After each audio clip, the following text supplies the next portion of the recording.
경매 투자는 정말 위험해. 잘못하면 어렵게 모아놓은 돈마저 다 잃는다. 경매 절대 하지 마라.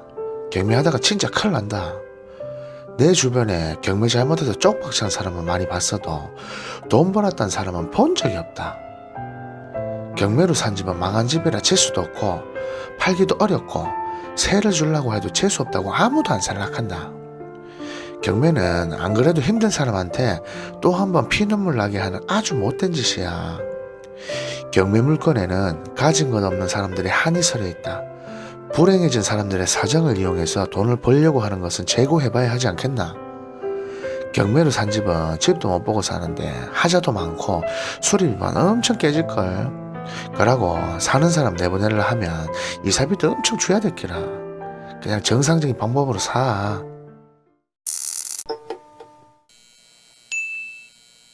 안녕하세요, 전소연입니다. 경매에 대하여 부정적으로 생각하시는 분들이 꽤 있습니다. 뭔가 잘해보려고 하다가 일이 잘못돼서 담보로 잡힌 물건을 날리게 됐기 때문입니다. 또 경매 물건에는 입주자가 정말 어이없이 전세금을 날리고 거리로 나앉게 되는 경우도 많습니다. 그들을 생각하면 경매에 참여하는 것이 인간으로서 할 도리가 아닌 듯 합니다.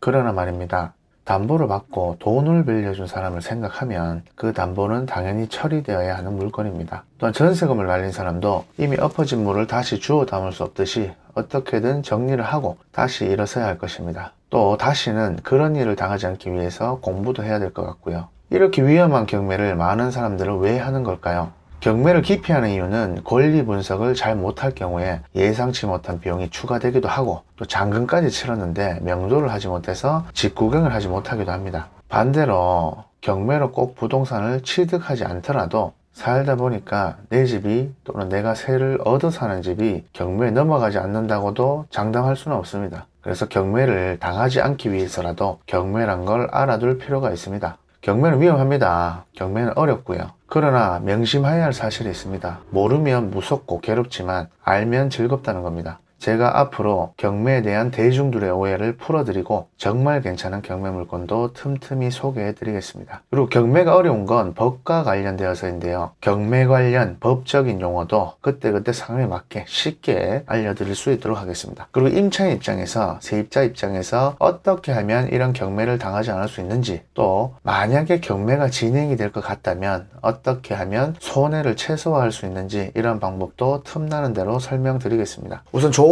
부동산 경매 시장이 전국에 많겠지만 거제도를 한번 보도록 하겠습니다. 경상남도 거제시는 대한민국 빅3 조선사 중에 빅2 조선사인 삼성중공업과 대우조선해양에 있는 명실상부한 대한민국 조선의 메카, 대한민국 조선업의 중심입니다. 조선업이 화랑이었던 시절에 들어보셨는지 모르겠지만 거제도는 개도 만원짜리를 물고 다닌다고 했었죠. 그 정도로 경기가 좋았습니다. IMF나 리먼 사태 이런 것도 겪지 않았어요. 그런데 2016년 중순에서 말경을 기점으로 근 2018년까지 한 2년 이상 조선업의 불황으로 거제도뿐만 아니라 조선 관련 업종에 있던 지역들은 정말 힘들었습니다. 고성, 통영, 부산도 일부 있을 거고요. 너무너무 힘들었죠. 원룸에는 공실들이 가득했고 식당에는 파리가 날렸습니다. 아파트가 부동산이 진짜 주식 하한가 치듯이 그렇게 많게는 40% 이상씩 폭락을 했습니다. 정말 힘들었습니다. 저 또한 일부 투자 부동산들이 폭락을 하면서 정말 많은 어려움을 겪었습니다. 진짜 죽을 뻔했습니다.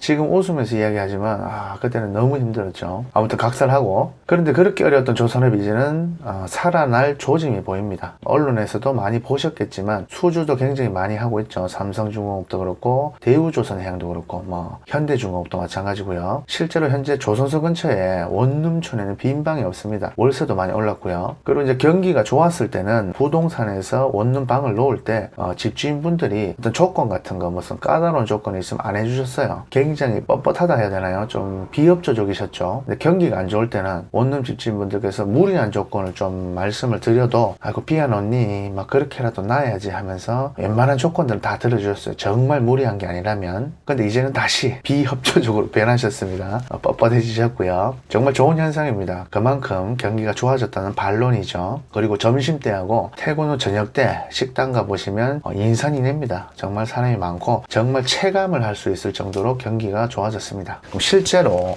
법원 경매 사건을 한번 보도록 할게요. 자, 저는 GG 옥션을 보는데요. 경매에 관심이 있는 분이라면 경매 유료 사이트 하나 정도는 꼭 보시길 추천드립니다. 그렇게 비싸지 않습니다. GG 옥션, 굿 옥션, 스피드 옥션, 이런 여러 사이트들이 있는데 체험을 한번 해보시고 본인에게 맞는, 자기에게 맞는 사이트로 하시면 됩니다. 그러면 일단 가까운 2019년 작년이죠. 작년 11월 한번 볼게요. 작년 11월을 한번 보시면 2019년 11월 11월 한 달간 경남 거제시 물건 한번 보겠습니다. 쭉 보시면 131건이죠. 131건의 경매 물건이 있었습니다. 취소가 됐을 수도 있고 취하가 됐을 수도 있고 매각이 됐을 수도 있지만, 그럼 경기가 좀 좋았을 때 한번 비교를 해볼게요. 경기가 좋았을 때 2015년을 한번 보겠습니다. 11월 같은 11월 2010년 4년 전이죠. 자, 거제도 2015년 11월입니다. 보시면 31건, 한 4배 이상 건수가 많아졌죠. 지금 131건이니까요. 물건이 굉장히 많죠. 131건, 거의 4년 전에 비해서 4배 이상 많아졌습니다. 거제 경매를 관할하는 곳은 통영법원인데요. 통영법원. 혹시 경매법정 가보셨습니까? 경매법정을 가시면 이제 경매를 주관하는 사람이 있습니다. 제일 높은 곳에 있어요. 높은 사람처럼 생겼고, 이제 경매가 진행되면 땅 경매 종결합니다. 이렇게 진행을 하시는 분이 있습니다. 그분들이 누군지 아세요? 저도 처음에는 그분이 판사인 줄 알았습니다. 판사님인 줄 알았는데 그분은 집행관님이에요. 집행관님. 법원 집행관님이 경매를 진행을 합니다. 진행을 하는데 집행관님 말씀을 빌어서 이야기를 하면 통영법원에서 관할하는 곳이 경남 고성군, 그리고 통영시, 그리고 거제시 세 군데인데요. 전국에서 경매 물건이 가장 많다고 합니다. 조선과 관련된 도시죠. 그만큼 지금 경매 물건이 엄청나게 많습니다. 그래서 매주 목요일에 경매를 진행을 했는데 너무 경매 물건이 많다 보니까 목요일을 기본적으로 하고요. 화요일에도 하고 수요일에도 하고, 아무튼 일주일에 한 3번 정도 할 때도 있어요. 3번. 예전에 물건이 없을 때는 주 1회만 했습니다. 매주 목요일. 이제는 언제 할지 날짜를 체크를 해야 됩니다. 그리고 2015년에 경매 물건들을 보시면 물건도 많이 없었지만 좋은 물건들도 많이 없었습니다. 상태를 보시면요, 종결된 거는 이제 매각이 돼서 끝난 거고요. 치아가 됐다는 거는 이제 경매를 누군가 신청을 하겠죠. 채권자는 은행일 수도 있고 개인일 수도 있고 법인일 수도 있어요. 돈을 빌려준 사람이겠죠. 채권자가 돈을 안 주니까, 이자를 안 주니까 경매를 신청을 합니다. 경매를 신청을 하면 경매가 진행이 되겠죠. 그러면 채무자, 소유자일 수도 있고 담보를 제공받은 누군가일 수도 있습니다. 소유자가 대출을 갚든가 돈을 갚든가 이자를 내든가, 그것 플러스 경매 비용까지 내야 치하를 해줍니다. 치하는 경매를 신청한 사람이 경매를 취소시키는 거라 보시면 돼요. 그러니까 돈이 도니까 뭔가 이제 갚으니까 경매를 취하를 해줬겠죠. 그리고 요거는 기각이 됐는데, 기각은 여러 사례가 있겠지만 요 경우에는 일단은 선순위 채권자가 농협인데요. 농협인데 후순위 개인 채권자가 이제 경매를 넘긴 겁니다. 강제 경매를 넘겼는데, 요거는 이제 무익녀라고 해서 나중에 자세히 설명을 드릴게요. 무익녀라고 해서 후순위 채권자가 이제 경매를 넘겼는데 유찰이 됨에 따라서 선순위 채권자의 채권을 피해를 주게 되면 법원에서 네가 선순위 채권 이상으로 매수를 할 의향이 있냐 물어보고, 아니면 바로 법원에서 판사님이 취소시키는 기각입니다. 여러 가지가 있는데 아무튼 이렇게 경매가 진행이 안 되는 경우도 많았어요. 취하, 기각. 경매가 31건 중에 치하도 많죠. 기각도 많고 치하 다 치하입니다. 치하. 돈이 있으니까요. 일단 경기가 좋았을 때나 있습니다. 치하가 굉장히 많습니다. 31건 중에 하나, 둘, 셋, 넷, 다섯, 여섯, 일곱,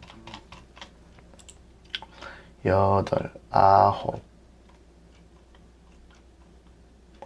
10건, 30%가 치하됐습니다. 30%가. 그만큼 일반적인 매매가 됐었죠. 이제 경기가 좋았기 때문에 경매로 넘어가기 전에 일반적으로 매매를 하든가 돈이 돌았기 때문에 이자를 갚든 원금을 갚든 그래서 경매를 취소를 시킬 수가 있었습니다. 그런데 지금은 건수도 굉장히 많고요. 좋은 물건도 굉장히 많습니다. 매각되는 경우가 제일 많습니다. 매각이 많이 되고 있죠. 이 정지 이런 거는 아마 이분이 개인회생이나 파산 신청하면 정지가 됩니다. 이것도 나중에 기회가 되면 또 설명을 한번 드릴게요. 매각, 종결, 치하도 많이 없죠. 치하가 많이 없습니다. 거의 매각되는 경우가 대부분입니다. 경매가 넘어가면 항고는 말 그대로 이제 항고를 한 건데 요거는 크게 다룰 일은 없을 것 같습니다. 아무튼 매각. 자, 이렇게 좋은 물건, 변경은 이제 날짜가 바뀌는 겁니다. 날짜가 바뀌는 건데, 아무튼 좋은 물건도 많고 매각되는 경우가 굉장히 많습니다. 그래서 앞으로 좋은 경매 물건 제가 소개를 많이 해드릴게요.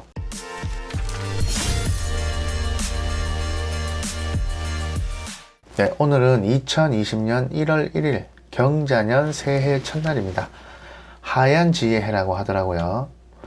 2020년 경자년 여러분 새해 복 많이 받으시고 올 한 해는 정말로 이루고자 하는 모든 것 다 이루실 수 있는 그런 뜻깊은 한 해가 되시길 진심으로 바라겠습니다. 저도 제가 목표하는 일들 모두 다 이룰 수 있도록 누구보다 열심히 최선을 다하겠습니다.